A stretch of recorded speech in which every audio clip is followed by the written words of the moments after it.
4 chapters a week, so it's not. We're not going to.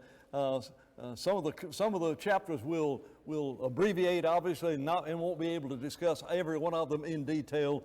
But I want us to get an overview of this study and of this book. I think you'll really enjoy this study. Now then, I need your help. I need you to look at the screen, and Nate, if you'll show the next slide. Go ahead and show slide 2. Which colors do you like best, okay? It has dawned on me, I always see this on my computer screen and everything, and when others preach, I notice their colors and everything. I want to know which one you can read best, and you can tell me afterwards whether you like the blue background or whether you like the yellow background. I'm not going to take a vote. You will be so polarized, well, he didn't listen to me, you know, and so what if it were a tie vote? Church up in Alabama trying to decide to have early Sunday night services. So there were a lot of older members, and they said we will either meet at 1 or at 2. And they voted in the church. I mean, the elders took a poll, and it was tied 26-26. Now, what do?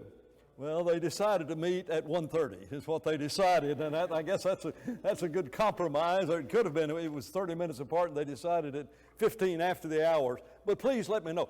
Also, any slide that I produce, if you cannot read it from sitting where you are, assuming you got normal eyesight, please let me know which words you cannot read. Now, if you cannot read them, how on earth are you going to tell me which words you cannot read? That'll be fun in and of itself. But you could say, well, on that one slide, I could read the first 2 lines, and here's what I read on that line, but the others I cannot see. I don't know which fonts are big enough to read here. Can you read the last date up there right now? I hope if you can. That amazes me, and you've got really good eyesight. I don't use a font that small very often, but that's the idea. Now then, let's talk about Isaiah in the introductory way. Before we get to the introductory way, let me point out that Isaiah is quoted, and it depends on whose list you look at. Well, how many times do you think Isaiah would be quoted in the New Testament? Would it be 30? Would it be more than 30? What would be your guess? You know, we know Isaiah 53, and some of those verses we know. We know the virgin birth. Isaiah chapter 7, verse 14, we know some passage. You think it'd be above 30 or less than 30? It's still going up. What about 50? Above or less? What about 75? Fewer or more than 75 or less than 75? That's a big number of quotations. I mean, you've got 27 books in the New Testament. How often is Isaiah quoted in the New Testament? It might surprise you that in one list I saw today, more than 80 times Isaiah is quoted in the New Testament. That astounded me. I knew it would be I knew it would be a large number. But more than 80 times Isaiah is referenced in the New Testament. And we may, if you want a copy of that, I could print that out for you just so you'd have your own copy of it. But we're going to spend a lot of time, and in this study, I want us to look at a lot of these times in the New Testament where Isaiah is quoted, in the New Testament. Now then, let's get a background of it. Where and when does Isaiah fit in the Bible? Here's a problem for you. Put the following, if you can read that on the screen, put the following people in the Bible in the order in which they live. There's a puzzle for you. And so what I'm going to do is I'm going to ask everybody, well, you guys can work across here, but everybody in these 2 rows right here, look up there, and who's the first name you would say? Who goes first in that list? Is that too hard? Okay, I didn't want to make it too hard for you, Amy. I wanted you to make sure you got it. All right, you guys right here in this list, you'll have to look at where I am. Who goes next? Who? Adam. Who's after Adam? Who's next up there? No, I'm here, Saul. Oh, well, you're reading the list up there. I wasn't asking you to read the list. I'm talking about when they lived in the Bible, the chronological list. It's not an eye test. It's a Bible test, all right? Who's the next character up there? Who would you say? That's Noah. It is Adam, Noah, all right? Adam and Noah, and then right here, Mike Archer in this row right here, You guys outnumber everybody on any other row here. Who's next up there? Abraham. Very good. Thank you, Joel. Abraham is next. Okay, we got now it gets a little bit more hard after Abraham. Right here on this row, row right here. Jim and who? Moses would be the one. This is Moses. Let's come back here to this row right here. Who's after Moses? Which? We got two Moses up there. One Sally Moses and the other's her husband. Okay, all right. Sally's a member here. Okay. Well, she could also, Moses could come at the end of the list if you want to put Sally Moses up there, all right? I thought I had the word Moses up there twice. After Moses, who have you got? Right here. Who? After Moses. Joshua. We got Joshua next. After Joshua, now it gets a little bit more difficult. Who comes after Joshua? This row right here. David. Nope, not David. Deborah. All right, Deborah comes after this. Back row, who is after Deborah? Who? Samson. After Samson, who is the last one that goes up there? Is that too hard? All right. Was that fun? I don't know if it's fun or not, okay? It was. Here's the story of the Bible looking at characters. Adam, Noah, Abraham. Now, we could have put some other characters in there. You think about the promise made to Abraham that his descendants would go down into that land, and Moses led them out. And go ahead and put the next slide up there did have the proper order in the next slide, all right? Now then, here's where it gets difficult. Once you get beyond David in the Old Testament, Bible knowledge is like walking into a dense fog. You know, I remember when we were in New Zealand, the 10 years we were there, missionaries, there'd be fogs that would come in that would last 72 hours, you know. London fog was not a suit overcoat that you wore in New Zealand. It's what you experienced. Fog would come in and last sometimes nearly 3 days. And Bible knowledge, when you get beyond David, really gets thick in relationship to this. So let's look at this list, and we'll do it this side versus this side. Of the things that are on that list, put them in the biblical order in which they happen in the Bible. And there's a reason behind all of this. This is the background, by the way, of Isaiah. We're trying to get a historical perspective where Isaiah fits in relationship to this. Of the things that's on the list, what is the thing that goes first? You say entering? Is that what you said? You can't read it. Some of you are straining with your eyesight. Okay. Is entering into the promised land up there?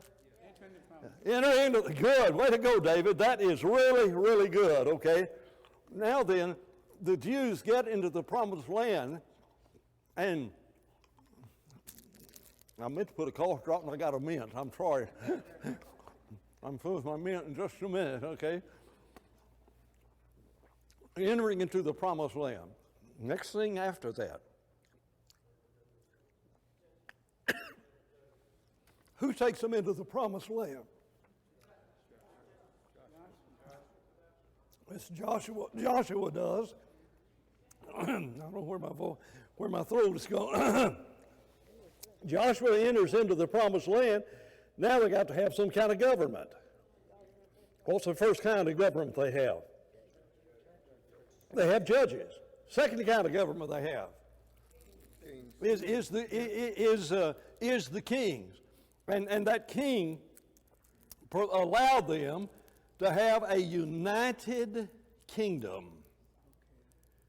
I don't know if that's in your list of how you would organize and put all of these things, but as you think about the Old Testament, you come to a realization of the fact that it's this nation. What happens in the Old Testament? Abraham, Isaac, and Jacob go down to the land of Egypt. Moses leads them out of the land of Egypt. Joshua takes them into the promised land. They're ruled by judges. They're ruled by kings. There's a thank you very much. There is a united kingdom that they had. What would be the thing after the united kingdom? Is that too hard? You've got the divided kingdom. And we're going to spend some time looking at this part of the Old Testament as we introduce the book of Isaiah. You've got the united kingdom, then you've got the divided kingdom. Now then, you only have three other things left up there. One is the fall of the southern kingdom, Babylonian captivity, and the fall of the northern kingdom. Which one comes first? United kingdom, next major event, that northern kingdom is done away with. Then after that is the divided kingdom. And the divided kingdom and that southern kingdom is taken into captivity. And then finally there is that Babylonian captivity. I don't know if you like maps or not. I love maps. I think I'm more of a visual person than I am auditory. But look at the map that's about to come up there. And that's the proper order, by the way, in which those things go. But look at the map. You recognize that as a Bible map. You see the land of Egypt. You see the red markings that back up one. Get to the Exodus. There it is. Right. Get to the Exodus, and so you've got them crossing over the Red Sea, and this is the life of Moses. Moses leads them across the Red Sea. We're skipping all of that Adam and Noah and Abraham, getting the Jews leaving the land of Egypt, because that's part of the Bible story we know. Abraham, Isaac, and Jacob, and Joseph, Egypt. How are you going to get out? Moses leads you out, and they come out of that land. They go all the way up to the edge of the promised land. Who takes Moses' place? And the one who takes Moses' place is Joshua. Joshua takes Moses' place and leads them into the promised land. Now you look at the map. You see where it says the Great Sea, the Mediterranean? We're about to zoom in on. You see the Salt Sea? The next map zooms in on that Salt Sea, Mediterranean. And we look at the land, and go ahead and put that next slide up there, the kingdom of Solomon. That's when we've zoomed in. Now, we're going to stay on this slide for some time, just so we got some historical perspective. Trying to figure out when Isaiah lives. You cannot just pick up a book and read without knowing the historical setting. Leave the land of Egypt, head for the promised land. Joshua takes them into the promised land. When they get into the promised land, they then divide this land out among the tribes. We could have put a slide here that showed where geographically each one of the 12 tribes of Israel lived in. They're ruled over by judges. Now what we're looking at is that kingdom during the time of Solomon. But recognize it's the same geographical land. The geography is exactly the same. It just does not show how it was divided among them. They're ruled over by judges. How many judges were there? About how many judges are there? If you say 760, that's close enough. It's not very close, but about how many judges were there? There are about 15 judges. And so they're in the promised land. They got to have some kind of government. Now the judges were also deliverers, but part of the function they had was whenever they were ruled over by the Old Testament and some issue came up that was not specifically dealt with in the law of Moses, there was the Supreme Court. And sitting at the top of the Supreme Court and they didn't really have a court, but when they tried to decide what was going to happen, they were the judges. So they were there as judges, and the judges helped them to be faithful to God. After the period of the judges, look on the right-hand side of that screen, the people asked to have a king, and the king is appointed. Now, their first king, and this is, I think, important to know, when they have what we call the United Kingdom, or the one kingdom, because the word united wouldn't fit on the screen, but when they have the United Kingdom, the first king is who? When they no longer have judges, then they have the first king, King Saul. How long does Saul reign? That's not hard. Harold Pack used to say, anytime Dan asks how many or how long, there's only two answers. It's either 40 or 7, okay? This is one of those 40 questions. How long does Saul reign? For 40 years. God then gives them a second king that God selected, not the people selected Saul in one respect. They asked for a physical giant to lead them, and he gave them one. King Saul, head and shoulders above the people. And so after Saul is the second king. Who's that? That's King David. Here's one of those how long. How long does David reign? 40 years. He reigns 40 years. Then after David, his son reigns. How long? Well, what's the name of that son? Solomon. How long does Solomon reign? 40 years. And so you've got 120 years of that kingdom being united. And you look at the map, and that shows you the extent, the vast domain of land over which Solomon reigned. And you may be able to read the names of all those little cities and places that are there, if depending on how good your eyesight is. But if you look up near the top of the screen, you see that river up there? There, up in the northern part of that is the river Euphrates. And so he reigns all the way over. Just go down to the southern part of that. You see Kadesh Barnea, you see Beersheba, and you see that expression, the river of Egypt. River of Egypt is not Nile. It's a much smaller river. And Solomon, the Bible specifically says, Solomon reigned from the river of Egypt all the way up to the river Euphrates.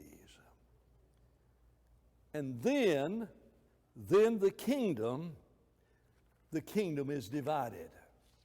And it is at this point that we really struggle in trying to figure out what happens. Look at that next slide. If you'll look at the next slide, I don't know how much of that you'll be able to make out, but you see the word United Kingdom, and right above that, I don't know, can you read the name Saul and David and Solomon, or almost can read Saul and David or Solomon?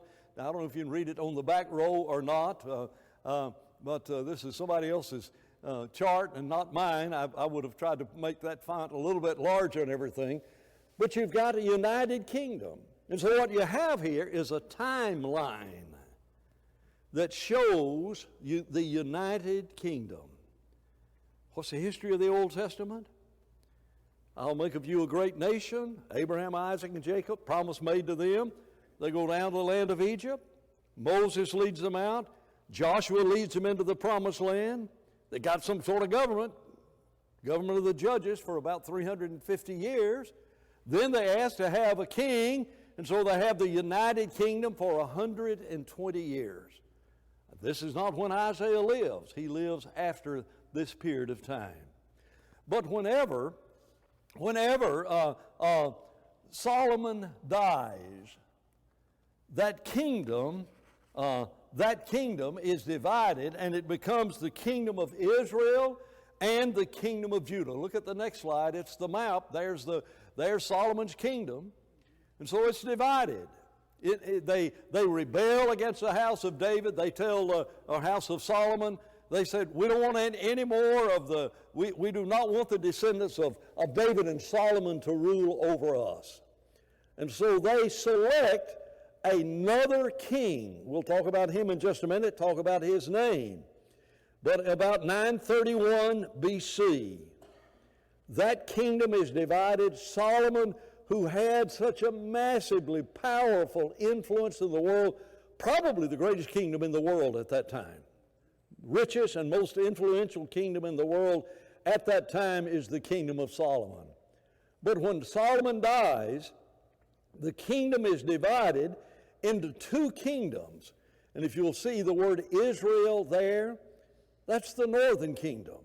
Israel becomes the name of the northern kingdom, and 10 of the 12 tribes rebel against the house of David and Solomon.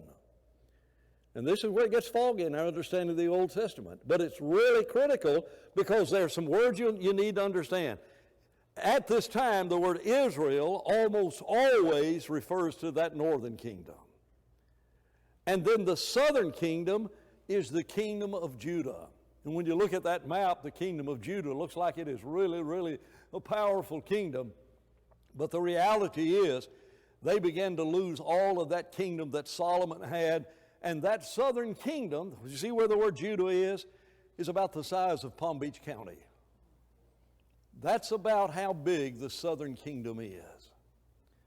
And it's important for us to get that in our minds. Kingdoms divided, northern kingdom and southern kingdom.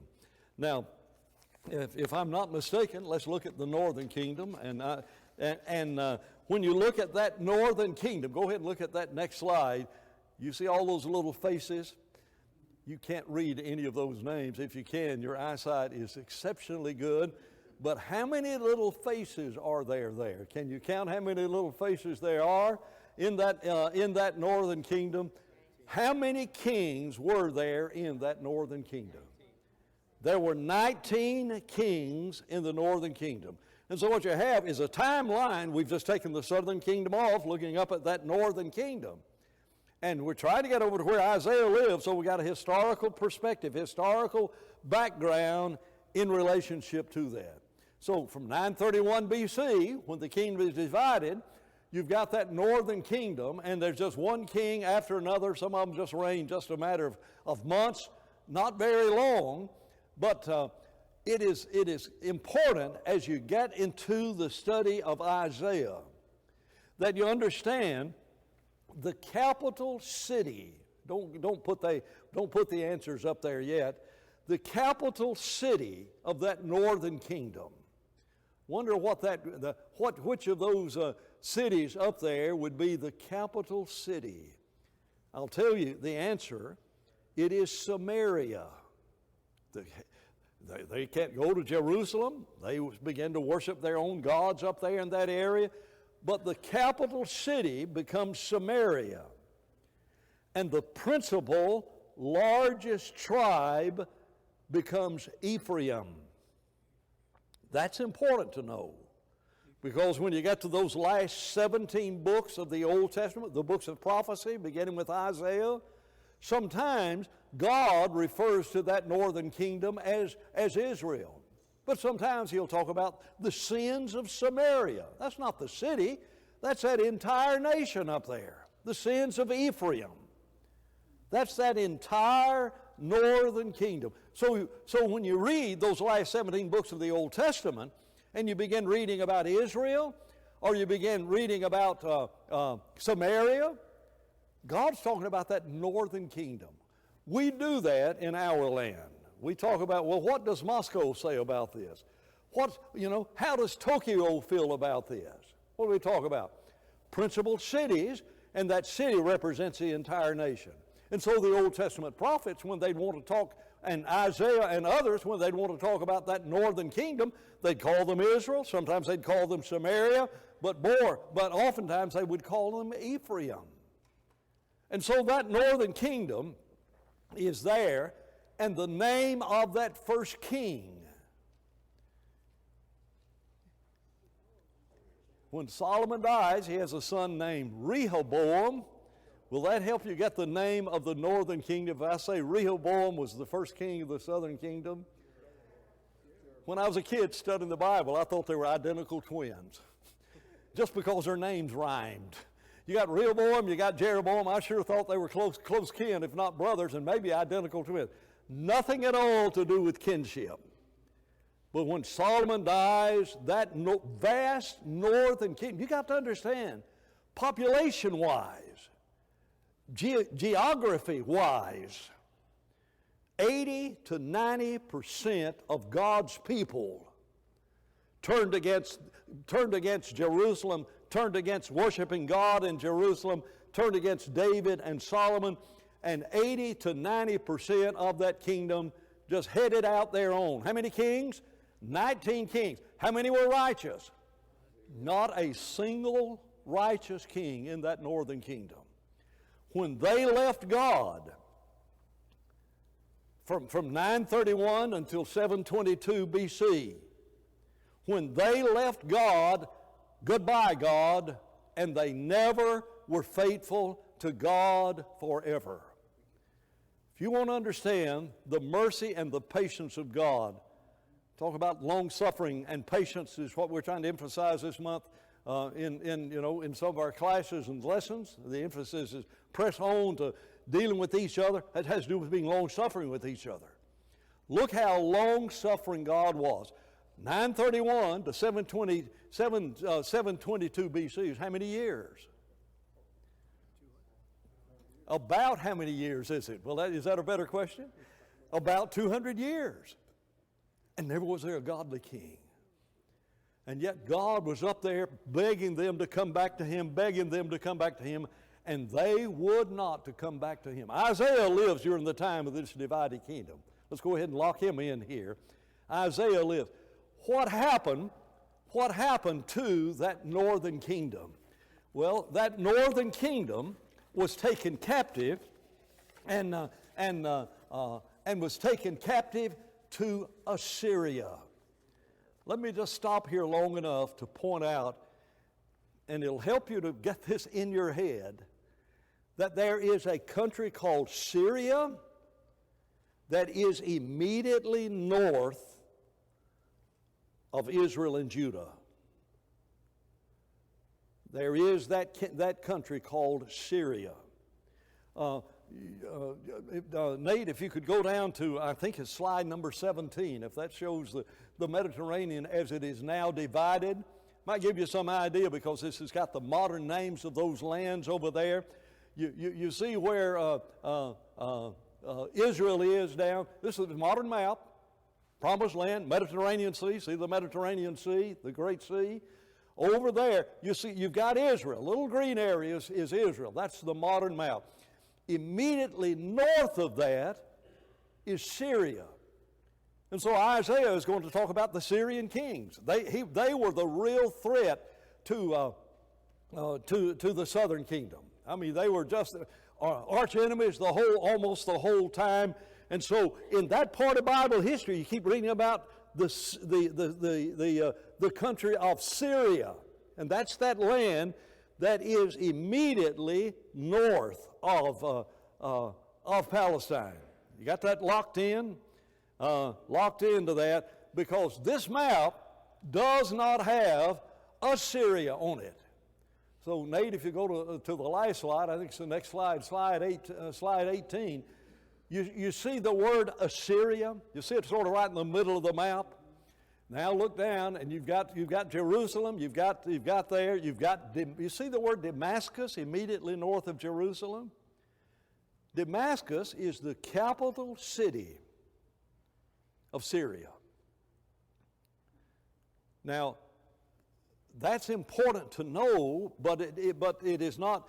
It doesn't chronologically geographically fit into the destiny of those kingdoms, because the greater kingdom that deals with the Jews is Assyria.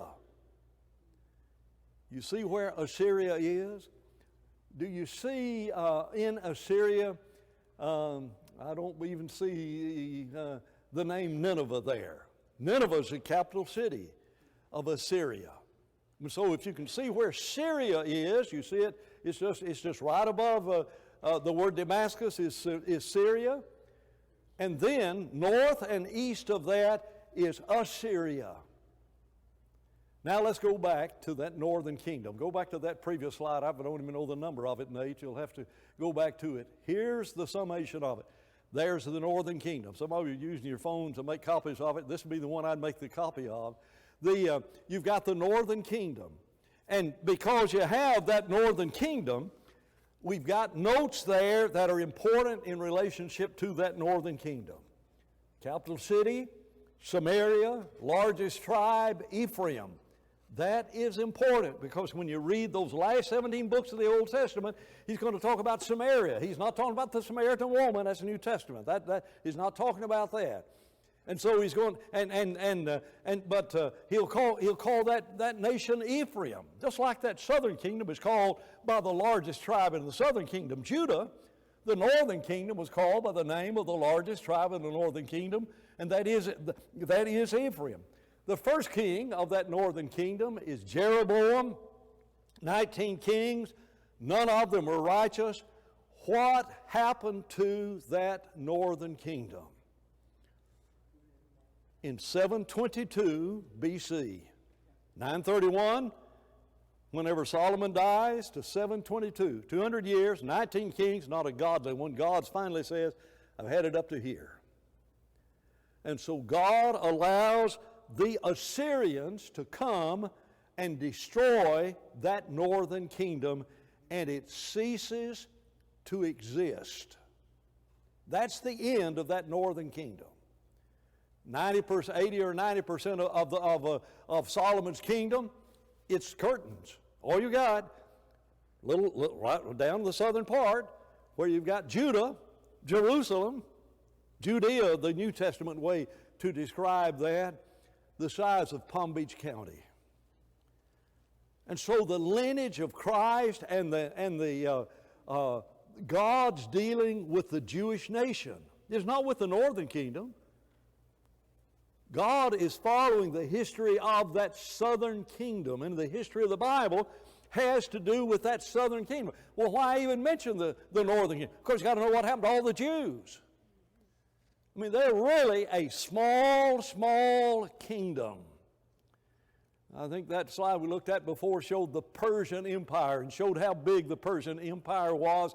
And here's little Palm Beach County. Here's little Judah down in that southern kingdom. And so you've got that. Now then, I am going to take off of the screen in the next slide before you go there. Go ahead, go back to the previous slide. Look at the northern kingdom. We're going to wipe all that out. Why? Doesn't matter. I mean, that's the end of that northern kingdom. And so chronologically and biblically, what matters is that southern kingdom. It doesn't mean that northern kingdom is not important. God sends prophet after prophet. Some of those 17 prophets of the Old Testament are all directed exactly to that northern kingdom. But God's dealing with the Jewish nation because that northern kingdom left God. Not a godly king up there at all. Ahab and Jezebel, to give you the names that you'll recognize of ungodliness. That's up in the northern kingdom. It's over. That's the end of that northern kingdom. And so what matters, now go to the next slide, is to look at the southern kingdom. We've wiped out the northern kingdom. And what we have on the lower half of that screen there are the kings of the southern kingdom. There were how many kings in the northern kingdom? Don't say 40 or 7, you'd be wrong. There are 19 kings in that northern kingdom. How many of them were righteous? Not a single one. The southern kingdom has how many kings? 19 kings. How many of them are really righteous? 4 of them. 4 of them are righteous kings.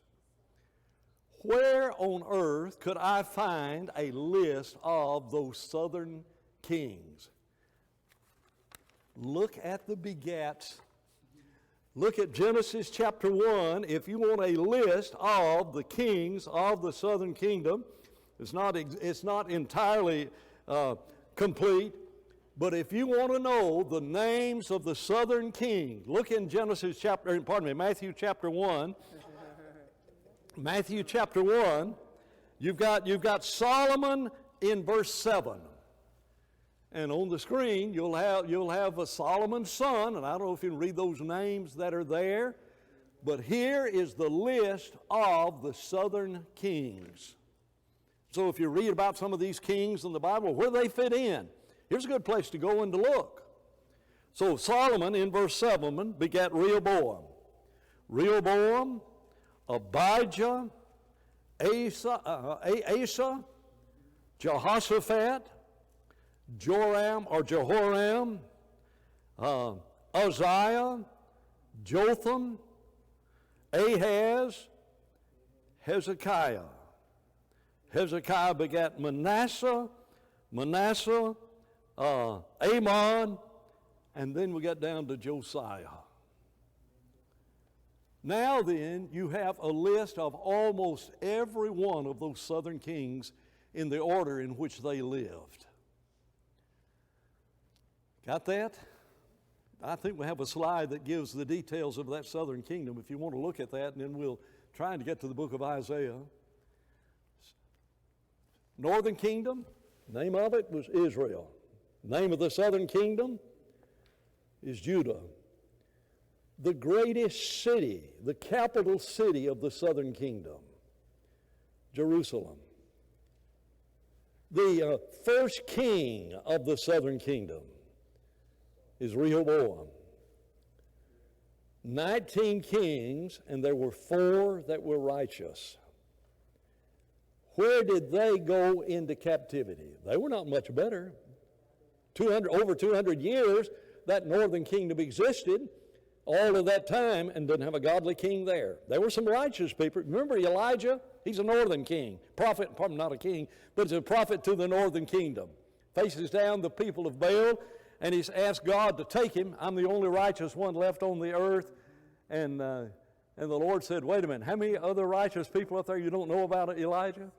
7,000. But 7,000 compared to that multitude of individuals. I don't know what the population of the northern kingdom was at one time, but at one time they had an army of 800,000 individuals. That's 800,000 men who could go to war. That's how big that northern kingdom was at one time. And so in the time of Elijah, there were only 7,000 righteous that were there. God wiped them out. And you look at the southern kingdom, and some of them are righteous, and God is patient with them for about how many years? Northern kingdom, about 200 years. About how many years was God patient with that southern kingdom? About 300, from 931 to 606 BC. And then they go into captivity.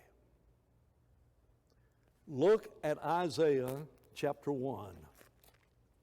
Ready to get to the study of Isaiah?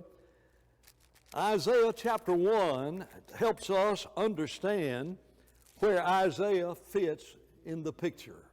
Isaiah chapter 1, the vision of Isaiah, the son of Amoz, which he saw concerning Judah and Jerusalem. It's not words. Here's the introduction to the book. Who's Isaiah? Is he a prophet to the northern kingdom or to the southern kingdom? He was a prophet during the time of delivered his message to Judah and Jerusalem in the days of Uzziah, Jotham, Ahaz, and Hezekiah. There's a date for this book. There's a marker. Here is the exact listing, and he prophesies not just under one king, one sermon, but he prophesies over a period of 4 kings. Uzziah, Jotham, Ahaz, and Hezekiah. Now, just in passing, almost every one of the 17 books of the Old Testament does that for you. If you want to know when Jeremiah lives, you want to know when Amos lives, you want to know when Micah lives, just go to verse 1. And there's the date stamp that is there, but unless you know the things we've already talked about tonight, you're lost. Doesn't make any difference. Who's Hezekiah? I don't know. Where's Judah fit in the picture? I don't know. Where's Jerusalem fit in the picture? I don't know. But it's not that hard to get it. When Solomon dies, the kingdom is divided, and there's a southern kingdom that concerns Jerusalem and Judah. And here's the list of the kings in Matthew chapter 1. And so I can figure out when this guy lived. And we'll figure out, you can figure out that there were people who were prophesying at the very same time Isaiah was prophesying. How do you figure that out? Well, let's go to the book of Micah, and Micah says, guess what? I'm prophesying during the same time when Isaiah prophesied. So you not only got Isaiah prophesying, you've got other individuals that are there. And sometimes they overlap under certain kings. And sometimes there's be more than one prophet at that time. But Isaiah is there trying to get people to serve God. Spiritually, what is happening? Go to the slide that talks about the spiritual condition. Look in chapter 1, go down to verse 6. Isaiah, how healthy spiritually is Israel at this time? Alas, sinful nation, verse 6 says, a people laden with iniquity, a brood of evildoers, children who are corrupters. They have forsaken the Lord. They have provoked to anger the Holy One of Israel. They have turned away backwards. Why should you be stricken again? Should have said that. I said verse 6, should have been said verse 4. I'm sorry. Verse 6 says, go to verse 6. From the sole of the foot even to the head, there's no soundness in them, but wounds and bruises and putrefying sores. You ever had a sore that had pus in it? You know what I'm talking about? God says, that is what this nation looks like. And so God's got a message. And He's got a message for all of those people during the divided kingdom, northern kingdom and southern kingdom, and that's where these books of prophecy come in.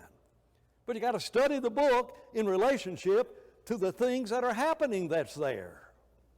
Otherwise, it's just a bunch of words.